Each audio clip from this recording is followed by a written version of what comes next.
This is DW News, live from Berlin. Ukraine's president says a fifth of the country is now under Russian control.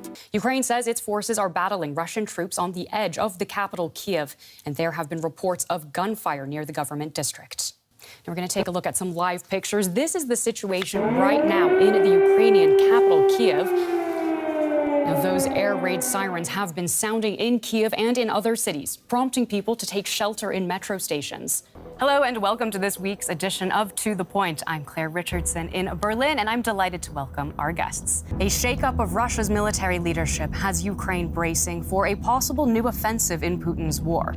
So what do suspected rifts in the Kremlin mean for their future war strategies? And I'm very pleased to welcome Petro Poroshenko. We had reports that Ukraine was ready to withdraw. Then we had President Zelensky come out strong, saying they would instead reinforce Bakhmut. And he made a real point of highlighting that all of the military agreed that that was the right move. Do you see this as Zelensky overruling his top military brass and forcing them to hold on to Bakhmut? Now, much of Eastern Europe is also lagging behind, with countries such as Croatia, Slovakia, and Romania having vaccinated less than 50% of their populations.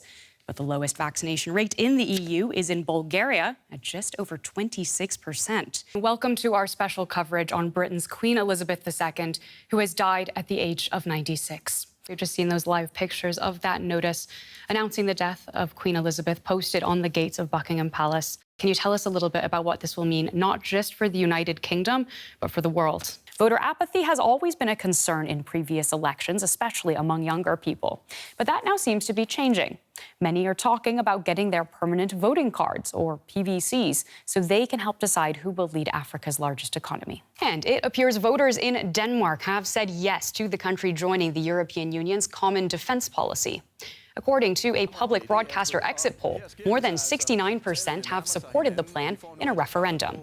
Barbara, exit polls pointing to a yes from Denmark voting in favor of joining the EU's common defense policy after 30 years of opting out. What is this going to mean for Denmark? We are now projecting that Joe Biden is the winner of the U.S. presidential elections. And I think it is fair to say that the country is more divided than we've ever seen. I want to get some reaction from the United States. What do you think a Biden presidency is going to look like for Europe? Thank you so much for joining us on the show. We just heard Biden on coal.